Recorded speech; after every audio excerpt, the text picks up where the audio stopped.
صبر اور شکر کی نعمتیں جہاں آ جاتی ہیں وہاں حسن بخشتی ہیں، صبر اور شکر جہاں آ جاتے ہیں وہاں انسان کو تسلی دے دیتے ہیں، اس کے لیے وقت گزارنا اور اپنے خدا کے ساتھ مصیبتوں میں رشتہ برقرار رکھنا آسان ہو جاتا ہے۔ ایک دوسری روایت جو حضرت صہیب رومی رضی اللہ تعالیٰ عنہ سے مروی ہے، مشکات شریف میں موجود ہے، محبوب دو عالم صلی اللہ تعالیٰ علیہ وسلم نے فرمایا، مومن کی ہر حال میں خیر ہی خیر ہے،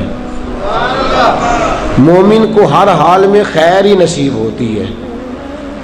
اگر نعمت ملے تو شکر کر کے ثواب لے لیتا ہے، نہ ملے تو صبر کر کے ثواب لے لیتا ہے۔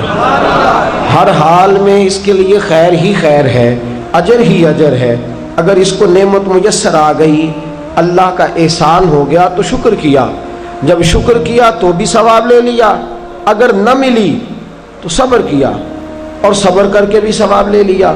تو ہر حال میں مومن کے لیے خیر ہی خیر ہے۔ عزیز دوستو، صبر کے معنی رک جانے کے ہیں۔ مفردات میں امام راغب علیہ رحمہ نے فرمایا کہ اس کا معنی ہے رک جانا، اور 3 درجات کے اندر اس کو تقسیم کیا، 3 درجات کے اندر اس کو تقسیم کیا۔ حضرت علامہ شورانی رحمۃ اللہ تعالیٰ علیہ لکھتے ہیں، آپ فرماتے ہیں صبر کا پہلا درجہ یہ ہے کہ گناہ چھوڑنے پہ صبر کرے۔ ہمارے نزدیک صبر صرف اتنی بات ہے کہ مصیبت آئی تو صبر کرنا، حالانکہ یہ صبر کا سب سے چھوٹا درجہ ہے۔ مصیبت پہ صبر کرنا تیسرے درجے کا صبر ہے۔ سب سے پہلا صبر یہ ہے کہ گناہ چھوڑ دے، شہوت چھوڑ دے، رزق حرام سامنے موجود ہو چھوڑ دے، بری نظر کرنے کے مواقع موجود ہوں لیکن اللہ سے ڈر جائے، گناہ کرنے کا موقع میسر آئے لیکن باز آ جائے، صبر کر جائے، نفسانی خواہشات بھی ہوں، نفس چاہتا بھی ہو، طاقتیں بھی موجود ہوں، پھر بھی رک جائے، تو یہ صبر کا سب سے پہلا درجہ ہے۔ پہلا درجہ ہے گناہ چھوڑنا، اور صبر کا دوسرا درجہ ہے نیکی کرنا، نیکی پر استقامت اختیار کرنا۔ سردی کا موسم ہے، بستر گرم ہے، اٹھیں گے تو بستر چھوڑنا پڑے گا، وضو کریں گے تو ٹھنڈ لگے گی، مسجد جائیں گے تو ٹھنڈی ہوا چھوئے گی۔ اب بڑا مشکل ہے مسجد جانا، لیکن اس نے صبر کیا، بستر چھوڑ دیا، وضو کر لیا، مسجد چلا گیا، تو یہ نیکی پر اس نے صبر کیا ہے۔ بڑا مشکل کام ہے، رمضان کا مہینہ ہو، سحری کی ہو، نیند بڑی آ رہی ہو، پنکھا چل رہا ہو، بستر بچھا ہو، لیکن چھوڑ چھاڑ کے حسین مہرج حال درس سننے چلے آنا، نیکی پر صبر کرنا اور استقامت کے ساتھ صبر کرنا، گرمی کے موسم میں بیٹھ کر کے خدا رسول کی رضا کے لیے آنا، تو نیکی کے کاموں پر صبر کرنا، یہ دوسرے درجے کا صبر ہے۔ اور اللہ نے کوئی مصیبت ڈال دی، 2 قسم کے مصائب آتے ہیں انسانوں پر۔ ایک، کبھی ہم سے خطا ہو جاتی ہے، اور رب فرماتا ہے وَمَا أَصَابَكُم مِّن مُّصِيبَةٍ فَبِمَا كَسَبَتْ أَيْدِيكُمْ، تم پر جو مصیبتیں آتی ہیں وہ اس لیے آتی ہیں کہ میں تمہارے گناہوں کی کوئی چھوٹی موٹی سزا دنیا میں ہی دے کے تمہیں آخرت کی سزا سے بچا لیتا ہوں، کوئی چھوٹی موٹی مشکل دنیا میں ڈال کے۔ وَمَا أَصَابَكُم مِّن مُّصِيبَةٍ فَبِمَا كَسَبَتْ أَيْدِيكُمْ، فرمایا تم پر جو مصیبتیں آتی ہیں وہ تمہارے اپنے ہاتھوں کی وجہ سے آتی ہیں، تمہارے ہاتھوں کے کسب کی وجہ سے آتی ہیں۔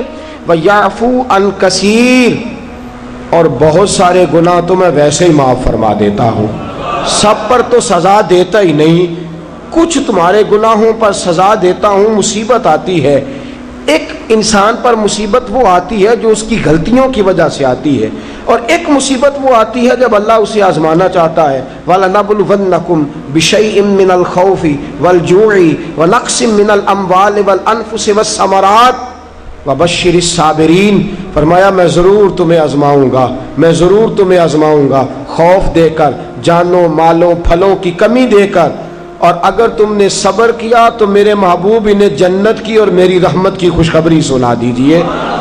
2 قسم کی مصیبتیں آتی ہیں، ایک مصیبت وہ ہوتی ہے جو انسان کے اپنے گناہوں کی وجہ سے، اس کی اپنی غلطیوں کی وجہ سے، اس کی اپنی کوتاہیوں کی وجہ سے آتی ہے، اور ایک میرے دوستو وہ مصیبت ہوتی ہے جو اللہ کی طرف سے آزمائش بن کے آتی ہے، ہم گناہگاروں پر جو مصیبت ہوتی ہے وہ اللہ تبارک و تعالیٰ کی طرف سے بعض اوقات ہماری خطاؤں کی سزا ہوتی ہے، اور اگر کوئی نیک بیمار پڑ جائے تو اس کی اللہ آزمائش فرما رہا ہوتا ہے، اس کی اللہ آزمائش کرتا ہے، اللہ تبارک و تعالیٰ اس پر فضل فرماتا ہے، اس کی آزمائش کرتا ہے۔ پھر ان مصیبتوں پر جو شخص صبر کرے، اپنے آپ کو روکے، جزا و فضا سے روکے، آہذاری سے روکے، شکوے شکایت سے روکے، رب فرماتا ہے اگر میری رضا پہ راضی ہو گیا تو ان اللہ مع الصابرین، باقی نیکیوں پر میں ثواب دیتا ہوں، اور جو کوئی صبر کرتا ہے رب فرماتا ہے میں اس کا بن جایا کرتا ہوں، صبر کرنے والوں کے ساتھ ہو جاتا ہوں، صبر کرنے والے کی معیت میں ہو جاتا ہوں، صبر کرنے والے کو اپنا قرب عطا فرما دیتا ہوں۔ تو صبر کرنا صبر کا معنی کیا ہے؟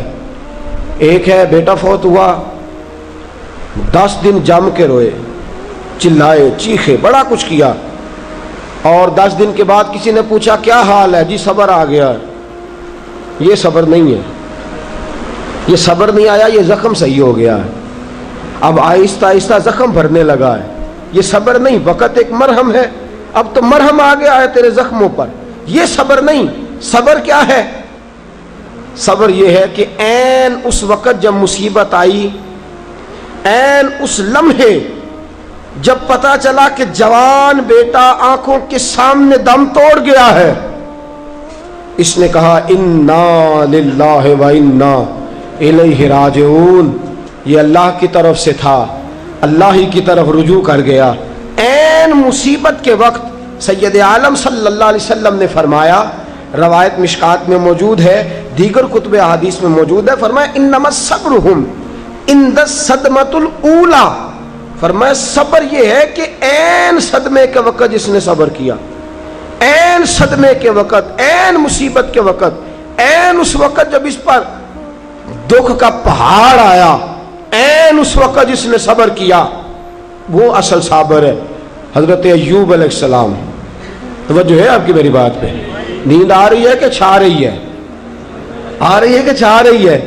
مجھے کل ایک ساتھی نے بتایا، کہنے لگے آپ مجھے بار بار جگاتے ہیں، مجھ پہ نیند آتی نہیں، مجھ پر چھائی جاتی ہے، تو آپ جگاتے ہیں تو میں کوشش بڑی کرتا ہوں پر چھائی ہوتی ہے، اگر میں ادھر سے جاگتا ہوں تو اس طرف سے آ جاتی ہے، ادھر جاگتا ہوں تو پیچھے سے آ جاتی ہے، تو بنیادی طور پہ آئی نہیں ہوتی، میرے اوپر چھائی ہوتی ہے۔ تو میرا خیال ہے وہ ایک آدمی کی بات ہے، اب آپ سارے نا یہ پروگرام بنا لیجئے گا، اور کل آپ بھی یہی مسئلہ بتانا شروع کر دیں کہ یہ آ نہیں رہی ہے، چھا رہی ہے، یہ صرف اس ایک دوست کے ساتھ مخصوص بات۔ حضرت ایوب علیہ السلام اللہ کے نبی ہیں، 18 سال جناب ایوب علیہ السلام کو اللہ نے صحت عطا فرمائی، تندرستی عطا فرمائی، اونٹ اتنے تھے کہ گنے نہیں جاتے تھے، گائیں اتنی تھی کہ شمار نہیں کی جاتی تھی، بکریاں اتنی تھیں کہ شاید کوئی ایسی حویلی موجود نہ ہو جہاں ان کو سنبھالا جا سکے۔ فرشتے کہنے لگے مولا تو کہتا ہے تیرا یار ہے، اور وہ تو مال کے اندر لگا ہوا ہے، وہ تو اعلیٰ قسم کے مکانات میں، جائیدادوں میں، 7 بیٹے ہیں اور جوان بیٹے ہیں، وہ تو ہر وقت بچوں سے پیار کرتا رہتا ہے، تو کہتا میرا یار ہے۔ اللہ نے فرمایا وہ میرا یار ہے، میں دلوں کے بھید جانتا ہوں، تم کہتے ہو تو آزمائش کر لیتے ہیں، یاری تیری سونا پر ازمائشاں تیریاں اگ، اے سونا پرکھیا جامدئی پہلو نال لگاں دے لگ، آزمائش کر لیتے ہیں، آزمائش۔ حضرت ایوب علیہ السلام کی فصلوں کو آگ لگ گئی، فصلیں ساری اجڑ گئیں، جانوروں کو بیماری آئی تو ایک ہی دن میں سارے اونٹ مر گئے، 2 دن گزرے تو ساری گائیں ساری مر گئیں، بکریاں بھی ایک بیماری کا شکار ہو گئیں۔ جناب ایوب اور آپ کی زوجہ گھر سے باہر نکلے تو زلزلہ آیا، ایک ہی دن میں 7 بیٹے، ایک ہی دن میں وارث شاہ مان کری نہ وارثاں دا، رب بے وارثہ کر کے مار گئی، 7 بیٹے ایک ہی دن میں۔ ابھی صدمہ سر پہ تھا کہ رب نے بیمار کر دیا، پورے وجود پر پھنسیاں، پھوڑے، تکلیفیں، حضرت ایوب کی زوجہ آپ کی خدمت میں آئی، کہنے لگی اے ایوب دعا کرو، آپ پیغمبر ہیں، آپ کے منہ سے تو لفظ نکلتے ہیں اللہ قبول فرما لیتا ہے، آپ دعا کرو۔ کہنے لگے یہ بتا شفا کتنا عرصہ رہی ہے، مال کتنا عرصہ رہا ہے، یہ بتا میرے پاس اولاد کتنا عرصہ رہی ہے۔ کہنے لگی 18 سال۔ کہنے لگے 18 سال اس کا فضل کرم احسان رہا ہے، اب ذرا مجھے 18 سال تکلیف میں رہ لینے دے، پھر دعا بھی کر لوں گا۔ پہلے مجھے 18 سال گزار لینے دے نا، جتنا وقت اس نے مجھے آسانی میں دیا ہے اتنا ذرا تکلیف تو بھئی، سکھ آئے تو خوشی خوشی کیا بات ہے کیا بات ہے کیا بات ہے، دکھ آئے تو شکوہ شروع کر دیا، صبر ہی نہیں کیا، ٹھہرا ہی نہیں، کہا مجھے 18 سال ذرا گزار لینے دے، اس کے بعد دعا کر لوں گا۔ کہنے لگی دعا کرنے میں کیا حرج ہے، دعا کر دیں۔ کہنے لگے دعا کر کے کیا کروں، رب سے عرض کریں کہ شفا دے دے۔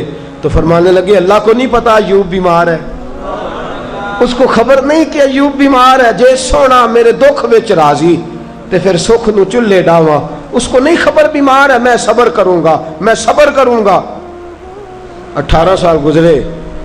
علامہ اسماعیل حقی رحمۃ اللہ علیہ فرماتے ہیں 18واں سال چڑھا، تردامنی پہ شیخ ہماری نہ جائیے، ہم دامن نچوڑ دیں تو فرشتے وضو کریں، وہی فرشتے بارگاہ خدا بندی میں کہنے لگے یا اللہ ہم جان گئے ہیں واقعی تیرا پکا یار ہے، اس قابل ہے کہ یار بنایا جائے۔ حضرت ایوب علیہ السلام تندرست ہو گئے، شفا ہو گئی۔ ایک عرصہ گزرا تو آپ کی زوجہ ایک دن آپ سے پوچھنے لگی ایوب وہ دکھ اچھے تھے یا یہ سکھ اچھے ہیں، وہ دکھ اچھے تھے یا سکھ؟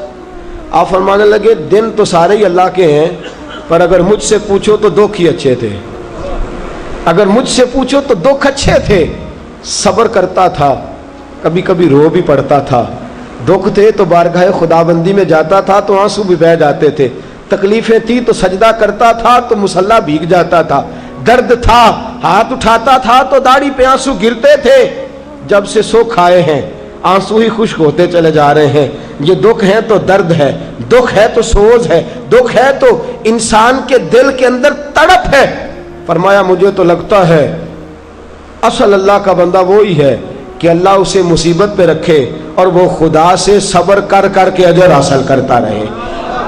صبر کرنا اور مصیبتوں کے اوپر اپنے آپ کو ٹھہرانا کام مشکل، اور جب اللہ آزمائش ڈالتا ہے نا تو جو کام سیدھے ہوتے ہیں وہ بھی الٹے ہونے شروع ہو جاتے ہیں۔ جب خدا کی طرف سے وَلَنَبْلُوَنَّكُمْ بِشَيْءٍ مِّنَ الْخَوْفِ وَالْجُوعِ وَنَقْصٍ مِّنَ الْأَمْوَالِ وَالْأَنفُسِ وَالثَّمَرَاتِ، جب اللہ کی طرف سے آزمائش آتی ہے، جب انسان پر اللہ کی طرف سے کوئی چیز نازل ہوتی ہے، آپ سونے کو ہاتھ رکھتے ہیں تو مٹی ہو جاتی ہے۔ آپ کسی طرف بھی، بہت سے دوست آ کے کہتے ہیں جی قدم آگے اٹھاتا ہوں جاتا پیچھے ہے، کیا کروں؟ تو میں اکثر عرض کرتا ہوں کہ تھوڑے دن قدم اٹھانا ہی چھوڑ دیں۔ کیا کریں؟ بیٹھ کے اللہ اللہ کریں، صبر کریں، دعا کریں۔ کچھ وقت انسان پر ایسا ہوتا ہے تلک الایام نداولها بین الناس، جو اللہ نے انسان کے دن بدل کے رکھنے ہوتے ہیں، کچھ وقت ایسا ہو، پھر ایک وقت آتا ہے کہ وہی انسان مٹی میں ہاتھ رکھتا ہے تو اللہ اسے سونا بنا دیتا ہے۔ رب آزمائش کرتا ہے، رب آزماتا ہے۔ جو لوگ مصیبتوں پر صبر کرتے ہیں، جو لوگ مصیبتوں پر صبر کرتے ہیں، سید عالم نور مجسم شفیع معظم صلی اللہ تعالی علیہ وسلم نے فرمایا، رب فرماتا ہے ایک بندہ اللہ کی بارگاہ میں کھڑا ہوا، قیامت کا دن ہے، فرشتے نامہ اعمال کھولنے لگے۔ اللہ نے فرمایا فرشتوں تمہیں پتہ ہے میں نے اسے دنیا میں بڑے دکھ دیے تھے، اس پر بڑی آزمائشیں آئی تھیں، اس نے زندگی بڑی تکلیف میں گزاری تھی، تمہیں خبر ہے؟ یا اللہ ہم جانتے ہیں بڑا صابر ہے، بڑا صابر ہے، اس نے صبر کے ساتھ وقت گزارا، صبر کے ساتھ اپنے اوقات کو طے کیا۔ رب فرماتا ہے جو اتنا صبر کرے میں اس کا نامہ اعمال ٹٹولوں، اس کا نامہ اعمال کھولتے ہوئے مجھے شرم آ رہی ہے، سارا کچھ لپیٹ دو اور بغیر حساب کتاب اسے جنت میں داخل کر دو۔ یہ صبر کرنے والا ہے، یہ صبر کرنے والا ہے۔ مجھے حیا آتی ہے کہ یہ صبر